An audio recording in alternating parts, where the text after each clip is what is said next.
عارف ايه اكتر حاجة ممكن تكون غايبة عن بالنا واحنا بنحاول نبطل ذنب او نبعد عن عادة وحشة؟ يعني معظمنا بيفضل يقاوم ويجاهد بنفسه ويقول هعمل كذا وكذا وهبعد عن كذا، لكن حرفيا بينسى اهم حاجة، بينسى اهم سلاح وهو داخل المعركة دي. السلاح ده هو الدعاء. بينسى ان يدعي ربنا ان يساعده فعلا ان يبعد عن الذنب ده.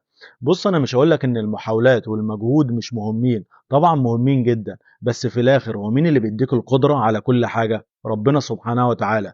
فالدعاء بانك تقول يا رب ابعدني عن الذنب ده، يا رب كرهني فيه، ده فعليا ممكن يبقى المفتاح اللي يخليك تطلع من الدايرة دي للأبد.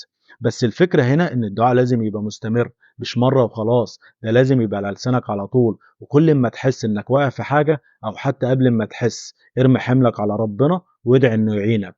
ما تكسلش، ما تفكرش ان الدعاء مش هيجيب نتيجة، لا، ربنا قريب وبيستجيب، بس احنا اللي ساعات بننسى او بنستعجل. صدقني لو خليت الدعاء جزء من محاولاتك للتوبة هتحس بفرق كبير، لانك ببساطة بتدخل ربنا في المعركة اللي انت بتخوضها ضد نفسك.